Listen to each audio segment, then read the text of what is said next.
So Chandrababu అంటే పరిశ్రమలు, పరిశ్రమలు అంటే చంద్రబాబు అన్నారు మంత్రి సవిత. శ్రీ సత్యసాయి జిల్లా రొద్దం మండలంలో 6 కోట్ల రూపాయల వ్యయంతో ప్రాథమిక ఆరోగ్య కేంద్రానికి ఎంపీ బీకే పార్థసారథితో కలిసి మంత్రి సవిత భూమి పూజ చేశారు. సీఎం చంద్రబాబు ఆంధ్రప్రదేశ్ రాష్ట్రాన్ని అభివృద్ధి పదంలో నడిపిస్తున్నారని కొనియాడారు మంత్రి సవిత.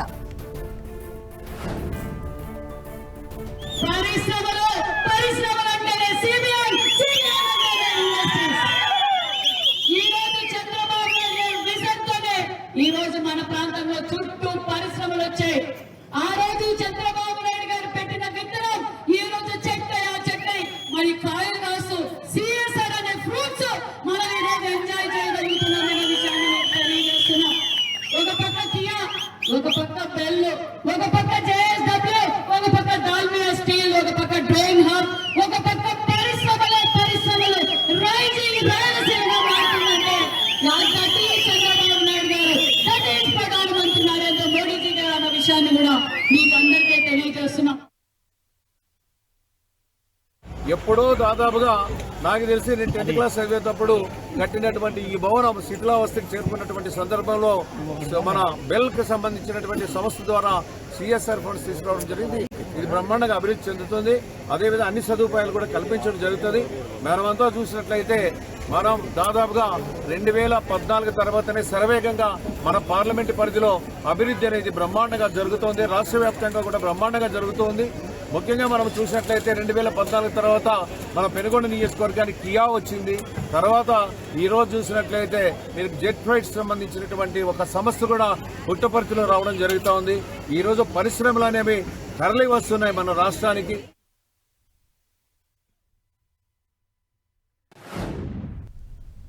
మంచిర్యాల జిల్లా దండేపల్లి మండలం గూడెంలో ఉద్రిక్తత చోటు చేసుకుంది. గూడెం ప్రభుత్వ పాఠశాలలో స్కూల్ బ్యాగుల పంపిణీ కార్యక్రమానికి వస్తున్న ఎంపీ గడ్డం వంశీకృష్ణను కాంగ్రెస్ నాయకులు అడ్డుకునేందుకు ప్రయత్నించారు.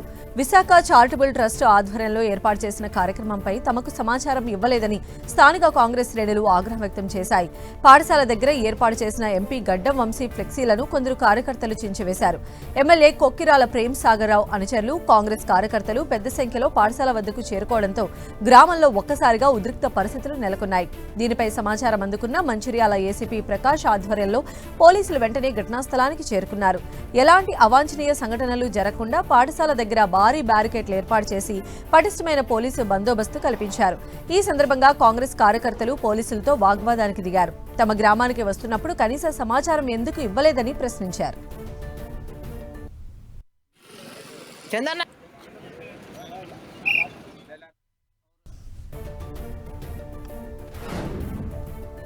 పోలీసుల భారీ బందోబస్తు నడుమ గూడెం పాఠశాలకు చేరుకున్నారు ఎంపీ వంశీకృష్ణ.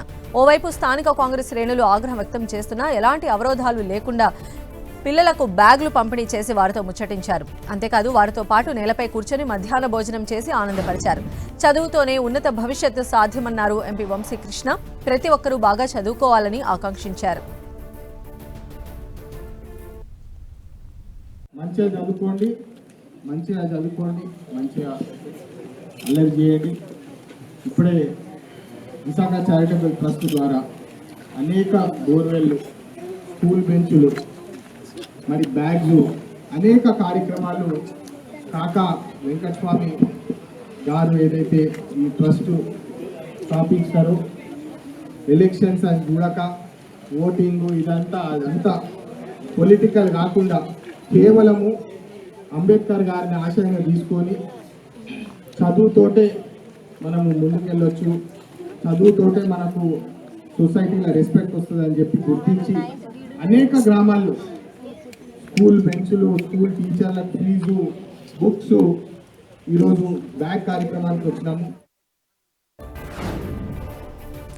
విశాఖ జగదాంబ జంక్షన్ సమీపంలో వైసీపీ మాజీ ఎమ్మెల్యే ఆదిప్ రాజుకు చెందిన కమర్షియల్ కాంప్లెక్స్ సెల్లార్లో ఉన్న షాపులు, 3వ ఫ్లోర్లోని టెంట్ హౌస్ ని జీవీఎంసీ అధికారులు కూల్చివేశారు. అయితే ఈ వ్యవహారం కోర్టులో ఉండగా ఎలా కూల్చుతారని వైసీపీ శ్రేణులు ఆగ్రహం వ్యక్తం చేశాయి.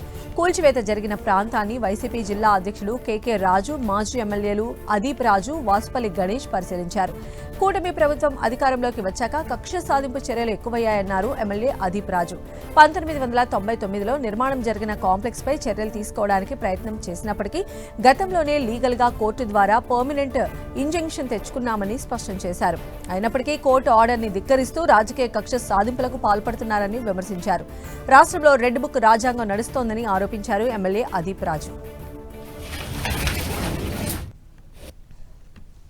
రాజకీయ కక్షలో భాగంగా ఈరోజు ఈ రకంగా వాళ్ళ మీద ఒత్తిడి తీసుకొచ్చి ఇవాళ సుమారుగా 2000 సంవత్సరం అంటే 1999 అంటే 27 సంవత్సరాల క్రితం కట్టినటువంటి బిల్డింగ్. మరి ఇక్కడ మరి సెల్లార్లో మరి టెనెంట్స్ కింద ఉంటున్నారు. సుమారుగా 15 సంవత్సరాల నుంచి కూడా ఇక్కడ జీవనోపాధి పొందుతూ మరి వాళ్ళు వ్యాపారాన్ని ఒక చిన్న వ్యాపారంగా మొదలుపెట్టి ఈరోజు ఎంతో పెద్ద సంస్థగా వాళ్ళు తయారయ్యారు. వాళ్ళని కూడా పూర్తిగా రోడ్డు మీద పడేసేటువంటి పరిస్థితి. ఎటువంటి ప్రియార్ నోటీస్ కూడా మరి ఈ మధ్యన అయితే ఇవ్వకుండా ఎప్పుడో సంవత్సరంన్నర క్రితం నోటీస్ అని చెప్తున్నారు. ఏదేమైనప్పటికీ కూడా ఇవాళ పూర్తిగా రాజకీయ కక్ష ఇవాళ రెడ్ బుక్ రాజ్యాంగం అని చెప్పుకొని ఏ రకంగా నడిపిస్తున్నారో ఇవాళ తెలుస్తుంది. కేంద్ర ప్రభుత్వం ప్రవేశపెట్టిన ఫసల్ బీమా యోజన పథకాన్ని తెలంగాణ రాష్ట్రంలో అమలు చేయడం లేదని బీజేపీ రాష్ట్ర నాయకురాలు మాజీ జెడ్పీ చైర్పర్సన్ చిట్టాల సుహాసిని రెడ్డి ఆగ్రహం వ్యక్తం చేశారు. ఎల్నినో ప్రభావంతో రైతులు తీవ్ర వర్షాభావ పరిస్థితులు ఎదుర్కొంటున్నారన్నారు. అయినా ప్రభుత్వం అన్నదాతను పట్టించుకోవడం లేదని, ముఖ్యమంత్రికి రైతుల భూములు తీసుకుని ఇండస్ట్రియల్ కారిడార్ అభివృద్ధి చేయడంపై ఉన్న శ్రద్ధ రైతులకు బీమా ఇవ్వాలని లేదని ఎద్దేవా చేశారు బీజేపీ నాయకురాలు Chityala Suhasini Reddy. GO number ST 68 మరియు 69 ద్వారా రాష్ట్ర వ్యాప్తంగా పంట నష్టపోయిన రైతులకు 122 కోట్ల జీవో 1, 109 కోట్ల జీవో 2 జీవోలు విడుదల చేసి కేవలం పేపర్లకే ప్రకటనకే పరిమితమైన కాంగ్రెస్ ప్రభుత్వము మరి పంట నష్టపోయిన రైతులను 10,000 ఎకరాకు నష్టపోయినందుకు ఇస్తామని చెప్పి ఎందుకు అమలు చేస్తలేదు, ఎందుకు నిధులు విడుదల చేస్తలేదని చెప్పి సందర్భంగా నేను కాంగ్రెస్ ప్రభుత్వాన్ని అడుగుతున్నా. కొమరంభీం ఆసిఫాబాద్ జిల్లా కౌట్యాల మండల తుమ్మిడిహట్టి ప్రాణహిత నది దగ్గర తుమ్మిడిహట్టి ప్రాజెక్టు సాధన సమితి ఆధ్వర్యంలో నిరసన కార్యక్రమం చేపట్టారు. యుద్ధ ప్రాతిపదికన తుమ్మిడిహట్టి ప్రాజెక్టు నిర్మాణం చేపట్టాలని డిమాండ్ చేశారు. కాంగ్రెస్ ప్రభుత్వం ప్రాజెక్టు విషయంలో జాప్యం చేస్తోందని విమర్శించారు. కాళేశ్వరం ప్రాజెక్టు అక్రమాలపై వెంటనే విచారణ చేపట్టాలని, 1,00,000 కోట్ల అవినీతిని బయటపెట్టాలని నినదించారు. ప్రాజెక్టు నిర్మాణం చేపట్టకపోతే రాష్ట్ర వ్యాప్తంగా ఆందోళనలు చేస్తామంటూ హెచ్చరించారు.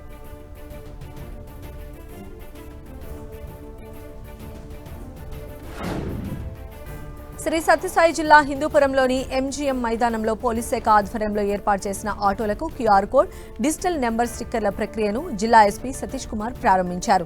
ఈ సందర్భంగా 196 మంది ఆటో డ్రైవర్లకు QR కోడ్, డిజిటల్ నెంబర్ల స్టిక్కర్లను పంపిణీ చేశారు. ఇప్పటికే కదిర్లో QR కోడ్, డిజిటల్ నెంబర్లు స్టిక్కర్లను ఏర్పాటు చేశామని, ఇప్పుడు హిందూపురంలో చేస్తున్నామని ఎస్పీ సతీష్ కుమార్ తెలిపారు. ఈ QR కోడ్ ద్వారా ఆటోలో ప్రయాణించే వారికి భద్రత ఉంటుందని, ప్రమాదంలో ఉన్నప్పుడు మనం ఎక్కిన ఆటోను QR కోడ్, డిజిటల్ నెంబర్లు, స్టిక్కర్లను స్కాన్ చేస్తే డీటెయిల్స్ తో పాటు మనం ఎక్కడ ఉన్నామా అనేది పూర్తి స్థాయిలో తెలుస్తుందని వివరించారు. ప్రతి ఆటో డ్రైవర్ కు QR కోడ్ డిజిటల్ చేసి అతని పూర్తి వివరాలు యాప్లో ఉంచడం జరిగిందని పేర్కొన్నారు. కరీంనగర్ జిల్లా జమ్మికుంట మున్సిపాలిటీ పరిధిలోని 13, 14 వార్డుల్లో ఇటీవల వరుస మరణాల నేపథ్యంలో స్థానికుల్లో నెలకొన్న ఆందోళనపై వైద్య శాఖ స్పందించింది.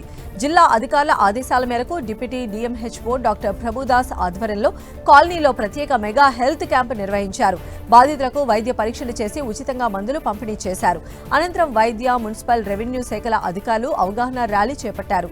వరుస మరణాలకు దుష్టశక్తులు, మూఢనమ్మకాలు కారణం కాదని, అనారోగ్య సమస్యలు, జీవనశైలి మార్పుల వల్లే ఇవి సంభవించాయని స్పష్టం చేశారు వైద్యులు. అపోహలు నమ్మి ప్రాణాల మీదకు తెచ్చుకోవద్దని సూచించారు. అనారోగ్యం ఉంటే వెంటనే ప్రభుత్వ ఆసుపత్రులను సంప్రదించాలని, పరిసరాల పరిశుభ్రత పాటించాలని కోరారు.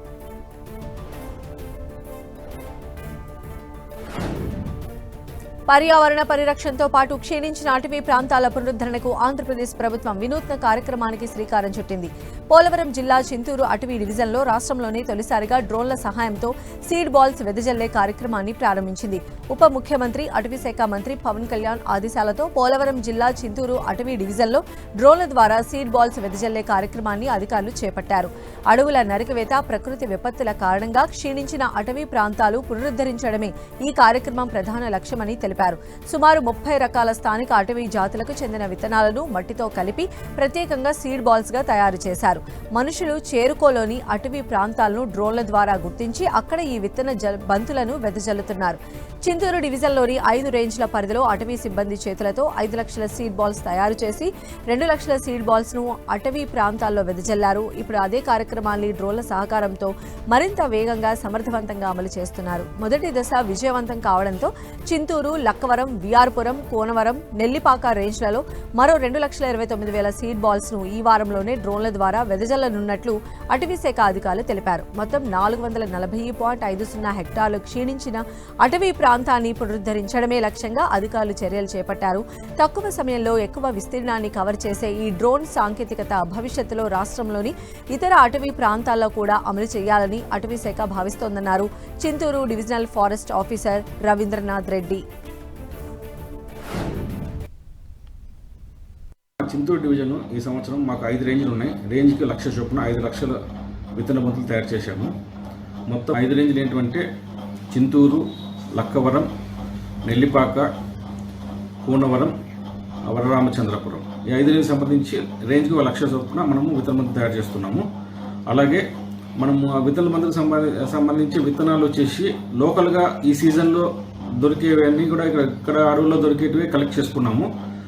ఇవన్నీ కూడా ఇట్లా 30 రకాల మనం మొక్కలు ఇక్కడ లోకల్గా దొరికే మొక్కలన్నీ కూడా కలెక్ట్ చేసుకొని చింత ఇవన్నీ కూడా కలెక్ట్ చేసుకొని మేము విత్తన బంతులు తయారు చేసాము.